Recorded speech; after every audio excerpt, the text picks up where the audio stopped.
As Kenya heads to the poll on August the 9th, one giant voting bloc could be largely missing. Enticed with gifts from political leaders, many young voters attend rallies for the cash handouts. But come election day, just how many will vote? Most Kenyans think the youth have a lot of influence and will have a lot of influence on the election. Joining us now to speak on factors driving youth's apathy towards the August 9 election in Kenya is Mark Bichachi, an East African analyst. Good to have you on Newsday, Mark. Thank you so much for joining us on the program.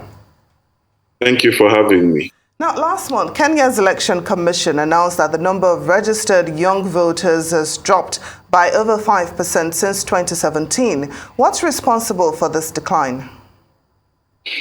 First and foremost, we need to understand that the country has gone through a very tumultuous time during COVID and of course, the rising food prices. But the second thing is a lot of young people do not feel like, one, they can relate to Raila Odinga, who's a bit of an older gentleman and a second liberation hero. And then the person of William Ruto does not appeal to some of the young people who feel like he's been in power and he's not offering them anything new than the status quo that has been there. So this has led to apathy simply because the youth feel unrepresented in the political equation that is presented before them. Well, Mark, some analysts attribute the voter apathy to low civic education, while others say it's a lack of, solid interest in things that matter. Would you say that any of these analyses are valid? Well, first and foremost, you can never have enough civic education in our country simply because we have a huge youth population. More than 70% of our population is young people. But the government has tried, the Electoral Commission has tried, and of course, the media has also tried to get the youth involved. But remember, Kenya is also one of the most tech-savvy countries in Africa. And as such, a lot of the young people are more involved in social media, in other interests. And they honestly feel like the politics of the day does not affect their livelihood. Many of them will tell you that whoever is selected, my life will continue as has been, nothing will change. And therefore, they become quite apathetic to the whole political environment in our country. And Mark, how will this situation play out? As you have rightly said, over 70% of the Kenyan population are young people. The elections are going to go on regardless. No new candidates are going to be added. Someone will get elected, and a large group will be not represented and would not have registered their voice. Are there other methods in which the youth are maybe registering their displeasure or different systems or government? Or are they just going to be left out of the conversation and eventually get upset when things don't go their way? First and foremost, the youth are already upset. That is the irony here. And whereas in previous generations in Kenya, when the youth were upset, they caused the downfall of the one-party state in 1992. When the youth were upset, they caused there to be a new constitution in 2010. The youth of today are upset, but they do not want or desire to participate in the electoral process simply because they think that nothing changes, that they may change the forest, but somehow they think it remains politically with the same monkeys. So this is really the issue that they have, that they don't feel anything is going to change. And this is not going to change post the elections. Once the elections happen, whoever wins, I'm telling you, the youth of this country will continue to be angry because, they have a reason. There's unemployment. There are many issues within the country, but those issues, for some reason, have not driven them towards the vote. And perhaps it's because they are not convinced that the political process is what they need to change their lives. Now, despite this low youth participation in the electoral process, we do understand that there's a particular candidate, Professor George Wajakoya, whose candidacy is gaining traction among the youths that are interested due to his agenda to legalize cannabis. What are his chances in the elections coming up in August? Well, simply because he's mostly attracting the youth, who are a very small voting bloc. His prospects are tied to around 4% of the votes cast. So 4% is going to be a distant third to number one and two. So his prospects are quite low, but has he excited the youth in terms of talking about the legalization of cannabis and other things? Yes, he has. But those youths do not vote. They do not hold a voter's card, and they will not vote. They will stay in their houses and they'll tweet about Wajakoya. They'll Facebook about Wajakoya, but they will not move a muscle to actually go to the polling booth and actually cast a vote. Indeed, Mark. Now, you rightly said that most of these candidates do not resonate with the youth population in Kenya. But one thing that seems to be thriving, as we also experience here in Nigeria, is the issue of vote buying. We understand that, for instance, when AFP interviewed, a 23-year-old, she was just excited, saying that she hopes that they will give her something, and she was referring to, money or incentives or whatever. So on one hand, you have those who have not registered, to vote, and then you have those who are going to participate in the elections or perform their civic duty, are looking forward to being paid. How does this end?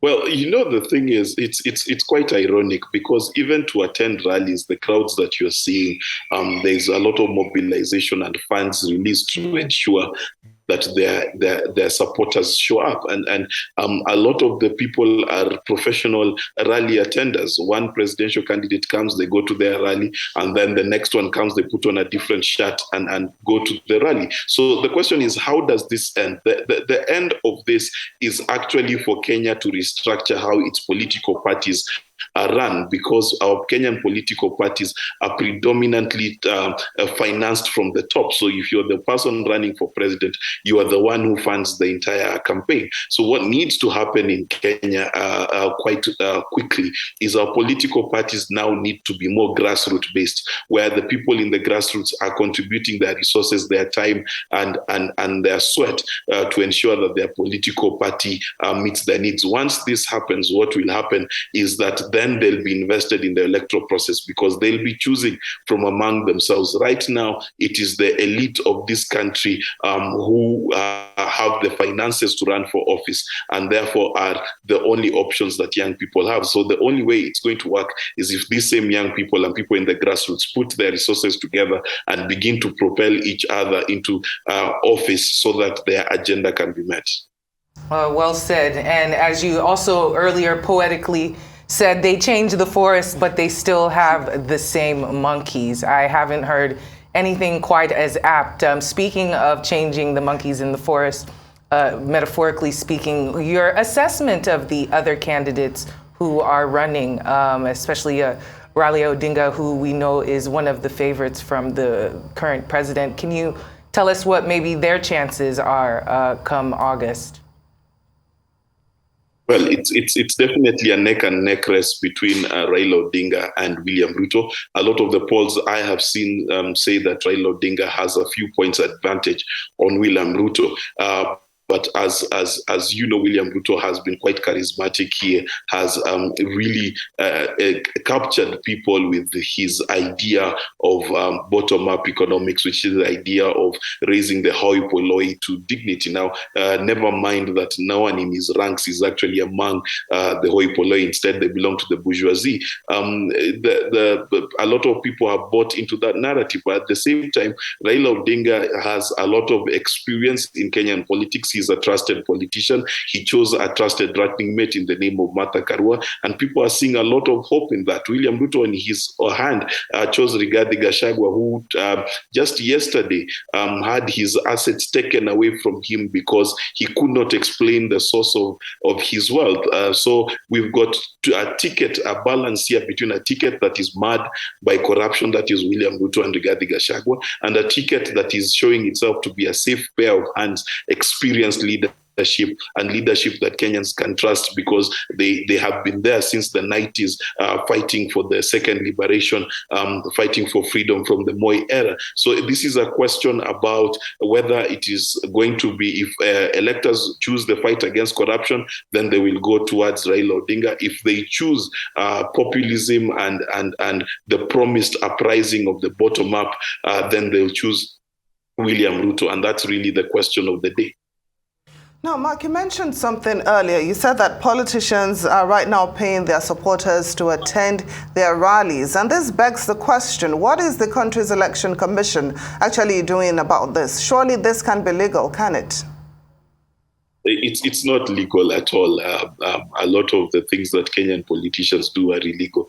But I'll give you an instance. There was a desire to create a ruling that politicians would be required to spend only a certain amount of money during campaigns. And I can tell you it was quashed as quickly as it came out. So what I'm saying here is our Electoral Commission can do little more than issue a warning to politicians, but in terms of actual persecutions and things like that, no, that is not going to happen, not at least in this election cycle.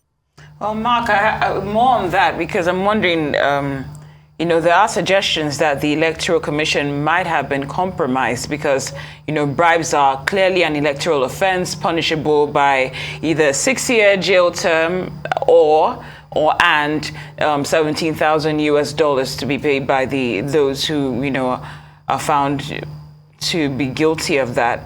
But we also have a case of the galloping food inflation that's being made worse by the war in Ukraine and an unemployment crisis that has also intensified the appetite for this hunger. So would you say that in light of all this and the overt nature of vote buying and clear, issues when it comes to elections, that the commission might have been compromised? Well, this is something that has a historical angle to this country.